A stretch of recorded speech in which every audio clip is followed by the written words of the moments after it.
So first we'll start off with a quick introduction of who is Broadstreet Agile.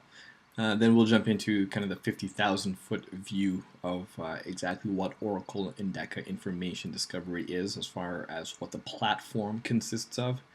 Then we'll dive right into the demonstration of the actual platform.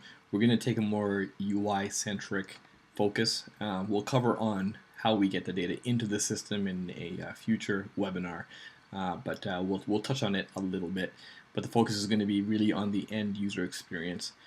And lastly, we'll let you know about how you go about installing the application yourself and trying out much of what you'll see through the demonstration.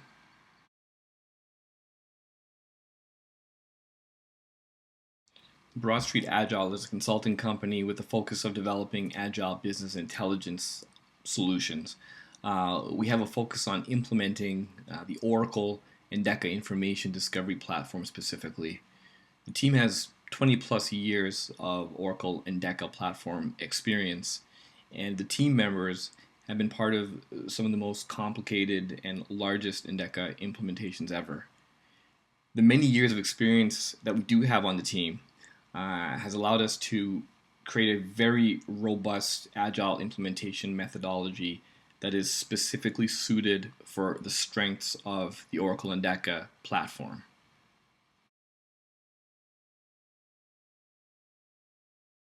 The Oracle Endeca information discovery platform consists of three main parts. That is the Oracle Endeca server, the Oracle Endeca integration suite, and the Oracle Studio. I'll start off with the Oracle Endeca server first. That is really the engine that holds the secret sauce of the incredible search speed and marries that with the schemaless data store. Most BI platforms are based on some sort of cube or relational database on top of some pretty powerful hardware. The problem is you're still left with having to go through all the data modeling exercise, which is most of the effort of typical BI engagement. So data modeling piece of it is very complicated and very time consuming. And the fact that these cubes, which need to be created for these BI engagements, do have a very set schema, it imposes the constraint of having to know exactly what users want ahead of time.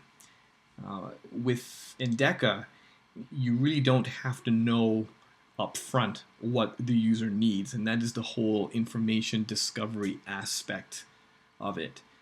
You should be able to get the data into the system in such a manner that the users can ask questions of it that they didn't really know that they had to ask ahead of time. As we walk through the rest of this webinar, we'll jump into the details of how you can actually explore data using the Endeca Studio piece of things. So jumping ahead a little bit, we will spend most of the demonstration looking at Studio because that is where end users are going to spend their time slicing and dicing the data. The Oracle Endeca Data Integrator, or the Data Integration Suite, is really how we get the data into the Oracle Endeca server.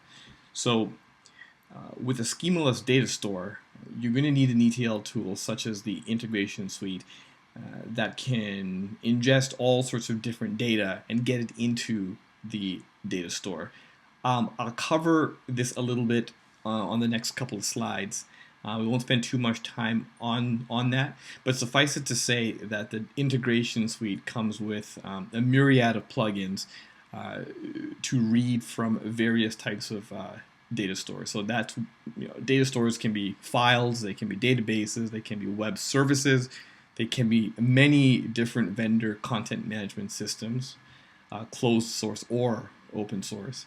And also of note is some very powerful text enrichment and sentiment analysis capabilities of looking at unstructured data. So you can crawl unstructured data stores. Again, that could be just a website. It can be PDFs on a file store. Over 100 different unstructured data files can be parsed out by this tool, PDFs and Word documents. And the text enrichment and sentiment analysis is going to go through those unstructured content, which is paragraphs, names of people, places. It will actually go through unstructured data to pull out things that are going to mean something to the end user. So people, places, and things. Those people, places, and things, that could also be part numbers, whatever you decide is important for you. You basically tell the engine, here are the things that I am interested in extracting from unstructured data. By giving the unstructured data some structure, which is basically what you are doing by specifying what types of information you are interested in, you can now marry up unstructured data with very structured data. Again, that is one of the sweet spots of the Oracle Endeca server, is that it is able to handle schemaless records. Records do not have to conform to one single schema. On the next few slides, we'll talk a little bit more about how the integration suite handles that unstructured data, and then we'll move on to the demonstration.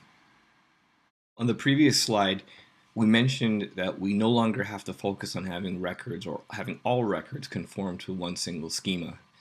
We also mentioned that we have a text enrichment plugin that can extract meaningful information from unstructured content. So the meaning of this slide is to delve into that piece a little bit more. So when we ingest a structured record like the one you see on the top left, which the majority of the time, most of the data that you'll be pulling into the system will likely be structured. What Endeca will do with that record is extract each attribute, and it will treat each attribute as a facet that describes that particular record entity. So if you look on the right hand side, it basically turns that record inside out. The record as a whole is just this entity, but each of the attributes now is treated as a facet, and they can be linked to other facets that are part of other entities, and those other entities might not necessarily be part of the same set of records, which we'll see when we talk about the unstructured content. So when ingesting a snippet of unstructured data, so again, unstructured data might be coming from crawling a website, it might be coming from Word documents, PDF documents, any type of document that is stored on a file system or in a content management system somewhere. The text enrichment plugin will pull out terms that are meaningful to you. So again, those are people, places, things of interest like part numbers, dates, products, URLs, etc.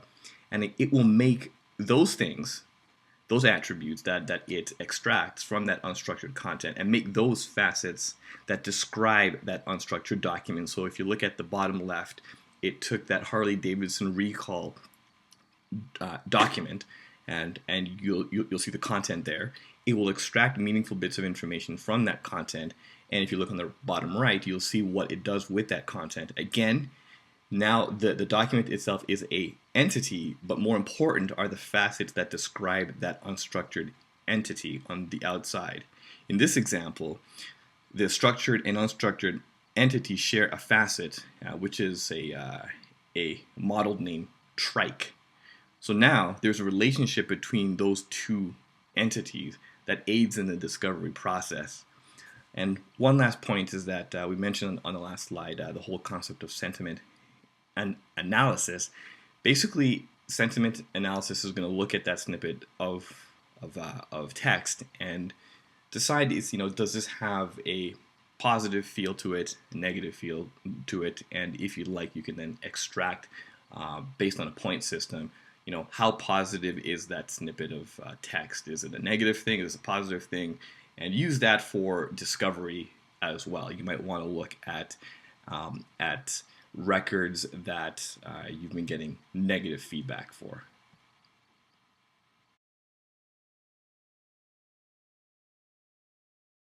Before we jump into the demo, let's take a look at the underlying data that makes up the data set that we'll be slicing and dicing as we walk through the user interface of the Oracle Endeca Studio. Everything underlined represents a comma delimited file that was ingested into the underlying Oracle Endeca server. So I'll read out these statements here that will kind of help you understand how all the various bits of data fit together. So there are employees, which is one feed, of a company that sells products that are bikes and they are bike accessories. So there is a product feed and there is an employee feed. These bike products are categorized and subcategorized.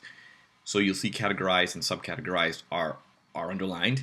Each of those actually has its own feed. So there's a feed that lists out all of the bike and bike accessories categories that exist, and there's another feed that talks about the subcategory. So under the category, they break that down one level further, and that is in a second feed.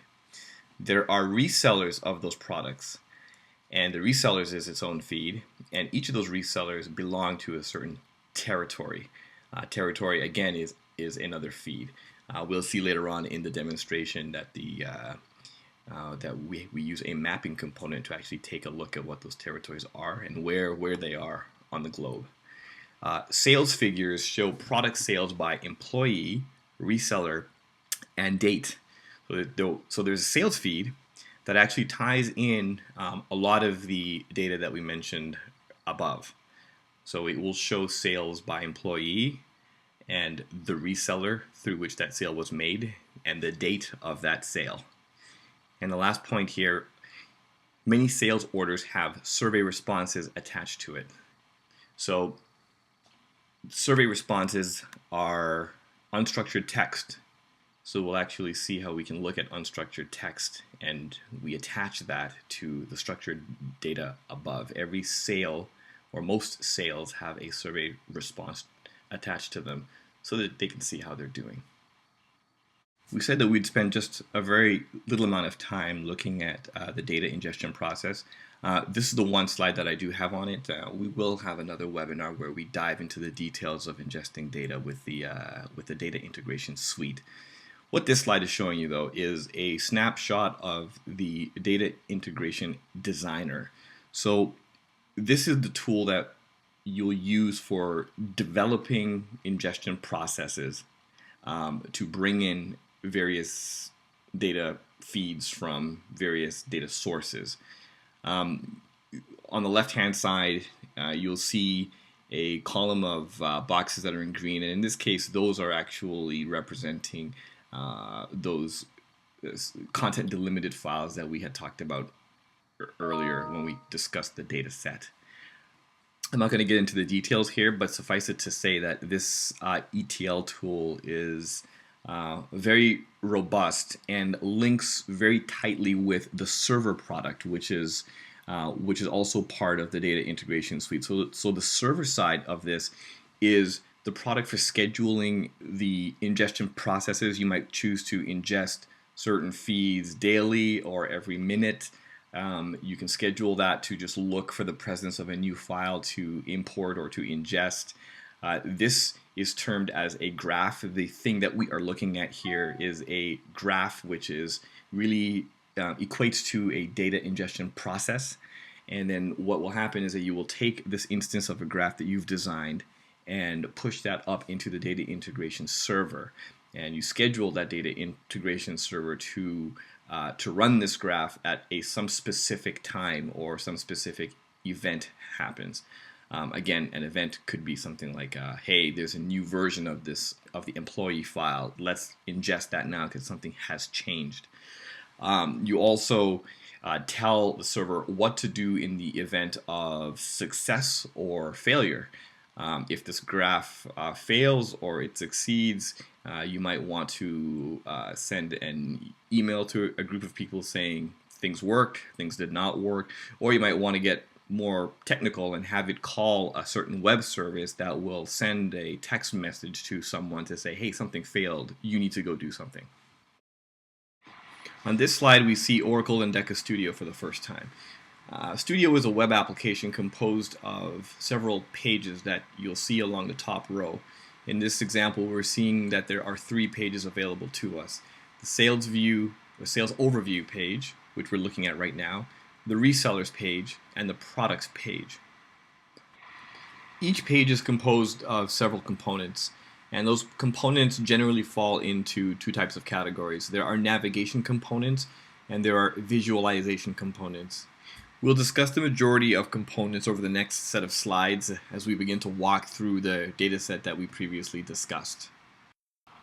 Visualization components are charts, results tables, which are really grids that show the actual data, crosstab components, which are equivalent to pivot tables in Excel, the metrics bar, which show aggregated values that are color-coded based on specific ranges. You'll see one at the top of this page, and alerts, which are basically messages that are shown based on the results of another query. They're very close to the way that the metrics bar will work, but you can more tailor the message that is shown depending on the result of a specific query. More info is coming up on the specifics of that over the next few slides. The navigation components are the search box, and that allows you to search across all attributes of every single record in the system. The guided navigation, which is used to refine the set of data that users are looking at, and the breadcrumb component, which you see just under the search component, is really showing you what the current set of refinements are. So currently you'll see that there are no refinements. So right now we are looking at or visualizing the data set in its entirety. Let's look at the left chart. There are several types of charts available in Oracle Endeca Studio. There's horizontal and vertical bar charts, stacked vertical bar charts, which is what we're looking at on this page, line charts, and pie charts. Hovering over any area of any chart will pop up the details of what you're hovering over. In this case, we're hovering over a section of the pie chart that represents fiscal year 2008. And we're looking at data for a specific employee named Linda Mitchell, and the total sales in fiscal year 2008 is $4.251 million. The bottom right of each chart can expose 2 more pieces of functionality to you, which is to print the chart and export the chart. The export button actually allows users to export the data, the underlying data that drives the chart that you're currently seeing as a CSV file, so you can look at that data in Excel and further manipulate it if you'd like to. The administrator for this particular chart had set this up such that this one chart component can actually show 2 different charts. The drop down is showing top 15 by total sales and bottom 15 by total sales. Each one of those is its own chart. It's important to note that there can be one or more, several different types of charts that can be specified for any specific chart component. When the administrator of the chart specifies more than one option for a metric, which is the y-axis, or a group dimension, which is the x-axis, or for the series dimension, which is the data series that you're seeing here, which is in this case fiscal year, the user will be presented with drop-down values to select any of the options that they've made available. This feature alone is giving the end user the ability to take a look at the data from many different perspectives and angles. At the bottom of this page is the crosstab component. Again, the crosstab component is equivalent to Excel's pivot table. You can group along the top. Currently it's grouping on country. You can group along the left-hand side. Currently it's a 2-level grouping of fiscal year and fiscal quarter. It's important to note that you can group by as many dimensions as you would like. So on the left-hand side, currently they're grouping by 2 different dimensions or attributes in this case, which is fiscal year and fiscal quarter. Along the top, currently they are grouping by country. The top right button is the ability, allows users to export the underlying data in a comma delimited file so that you can throw that into Excel and do more analysis with it if you'd like. And you'll see the configure button, which will allow the users to actually select how they want to group the data. These two screenshots show what the user is presented with once they press configure on any crosstab component. On the left-hand side, users will be presented with a list of dimensions and metrics that they are able to drag into the crosstab configuration, which is the gray regions toward the right. Currently, there are no dimensions available for us to drag into the configuration because they've already been used. In this case, if you look at the top screenshot, fiscal year, fiscal quarter, and sales territory were the three dimensions that were made available for us to configure this crosstab. They've all been used. On the bottom screenshot, we've seen that we've dragged out fiscal quarter dimension so that the crosstab will now only group by fiscal year and still retain the original sales territory grouping along the top. For metrics, you'll have to click on the metrics tab on the left-hand side of each of these screenshots, and that will present you with the list of metrics that the administrator of this chart has made available for end users. Let's take a closer look at the metrics bar component along the top of this page. The metrics bar component allows users to quickly view metrics that summarize various aspects of the underlying data. The metrics bar component displays metric values that are based on queries that were written by the administrator. The administrator can change the display format like color. In this case, they've changed the color for sales growth, and that is dependent on the value returned by the query.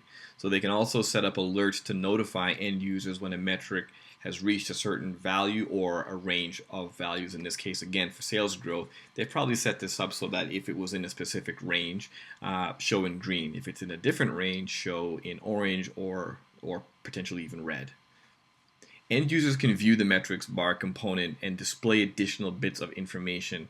And the additional bits of information will be shown when they hover over the eye icon. In this case, the sales growth metric itself, if you notice on the top right corner of that box, has an eye symbol, and that when you hover over that, you will see, or the end user will see, any alerts or threshold violation indicators that the administrator has set up. Under the metrics bar component, we have the alerts component. The alerts component displays alert messages to the end user. The alert messages are displayed, again, based on the results of a query. End users can view and filter alerts and may be able to use alerts to refine the data set even further. When end users first log in, if there are alerts available, the alerts component will display those alerts with a message indicating the number of alerts. Here in this example, we see that there are 9 alerts. To display these lists of alerts, you would click on View Now.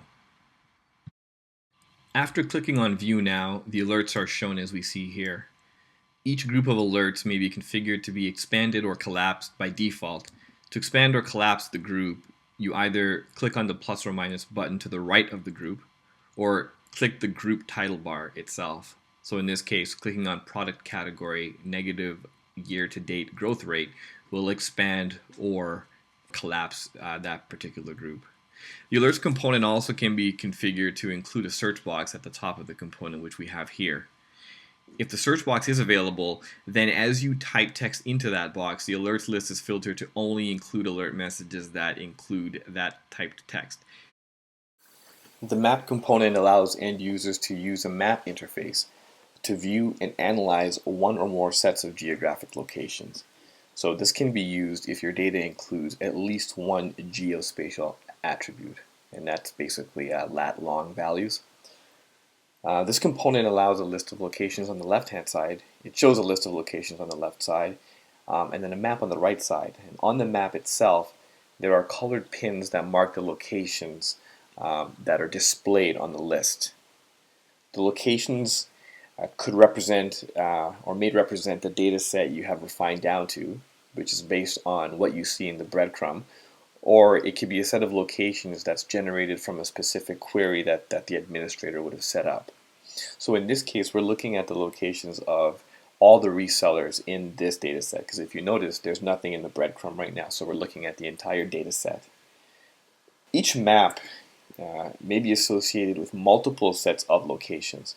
So for example, one set of locations could be a list of resellers like what we're looking at right now. And a second set could be, let's say, a list of supplier warehouses. So the navigation area on the top left, right now you see one navigation area, there's one tab that says resellers. If we were to add a second set of data, for example, warehouses, we would see a second. Clicking on a pin on that map shows more details about that location. The AutoPan checkbox centers the map around the selected resellers. Clicking on the magnifying glass brings up the geospatial text search, which is shown here. I'm going to enter the postal code 90210. On the previous slide, I entered 90210 as a zip code and looked at the area 100 miles from the center of that location. Take note that the breadcrumb has updated to show that we are now looking at a specific location and a radius 100 miles away from that location. Clicking on the dotted circle on the map brings up geospatial range filtering. This allows end users to create a circle to select an area that they'd like to refine on. I'm going to select an area around Montana. The map now shows resellers within the selected area. Take note that the breadcrumb has been updated to show that we gave a refinement on the current data set to include only records in that selected area. Let's take a look at the products page. And let's specifically look at the results component toward the bottom of the page. A results table either shows a list of records from the dataset, where each row represents a single record, and each column contains an attribute of that record, or it shows a set of generated metrics calculated from a specific query. For example, the table could display the average price of some value, profit margins, delivery time for each region and year, as an example. Again, each row would represent a unique combination of the attributes used to group the metrics values. Like in Excel, you can freeze a set of columns that you always want to see along the left-hand side. In this example, you can see that we've frozen 3 columns toward the left. The remaining columns to the right can be scrolled to the right. You can see the scroll bar that will allow you to scroll left and right to take a look at all of the remaining attributes that are not frozen. Those remaining columns can also be grouped into column sets that can be selected by the end user. Changing the column set will change the list of columns that are visible for scrolling. The reseller column set, as you can see in the top left drop down, we have 2 different options for reseller and employee. The reseller column set would show more details about the associated records for reseller attributes, while the employee column, clicking on the leftmost column of a row, signals the record details component, which is at the very bottom of this page, to show all of the attributes for the selected records in the record table. Notice here that when I hover over that column, the pop-up says View Transaction Details. The record details component displays a list of attribute values for a record selected from another component. In this case, we selected that other component from the results table component on the previous slides. Administrators determine the attribute groups to include and the order in which to display those groups and the attributes within each of those groups. Clicking on the Actions button, you have the option to print or export the data shown in this component. On the Tag Cloud component, end users can see the distribution of values for a selected attribute within the current dataset. Terms in larger fonts occur more frequently or they're more relevant. Clicking on Mountain Frames in the Tag Cloud on the last page refines the current dataset that we're looking at. Notice the breadcrumb now shows that we're refining on mountain frames, which is a product subcategory name. Just like many other e-commerce sites that allow you to filter on their list of products by various product attributes, the guided navigation does the same for the underlying data records that drive all the visualizations on a page. Let's say we want to look at data for Rachel Valdez. Note that in the top left chart, Rachel Valdez has sales only for the fiscal year 2008. I can either click on her name in the chart or do this via the guided navigation. Let's use the guided navigation to refine further on Rachel Valdez. Expand the full name attribute, which is in the employee section of the guided navigation. Let's use the search to help narrow down the list. Let's type in VALD. You'll see that Rachel Valdez's name will pop right up. We'll select Rachel Valdez. Notice that the fiscal year attribute was removed from the guided navigation so that it can no longer be selected. On the previous slide, we selected Rachel Valdez. On this slide, we show the results after selecting Rachel Valdez. Notice the breadcrumbs show that Rachel was selected. Also notice that all visualizations are now only showing 2008 data, since there is only data for 2008. The metrics bar toward the top is also updated. 2008 values are only showing values. In the search box, typing in tour, T-O-U-R, searches across all attributes across the entire database, and the type ahead feature shows what's in the system. It clearly shows you that the term tour is found in many different attributes and allows you to select on which specific value from which attribute you'd like to refine on. Let's select Rambling Tours under the reseller name attribute. Note that the breadcrumb now shows that Rambling Tours has been added to the refinement and all of the visualizations on this page have been updated.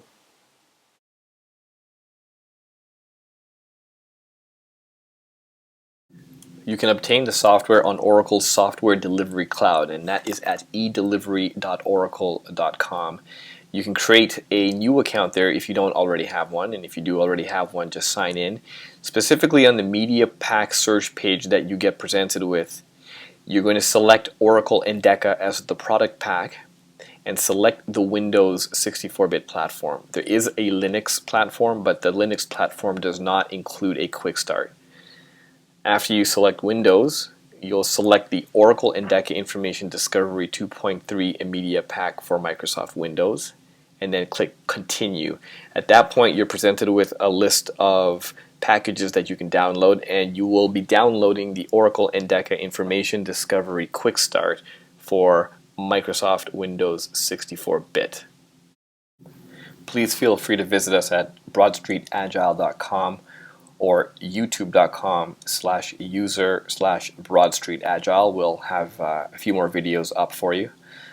Broadstreet Agile Twitter page at twitter.com/bdsiagile, or contact me directly at dwayne.remicky@broadstreetagile.com.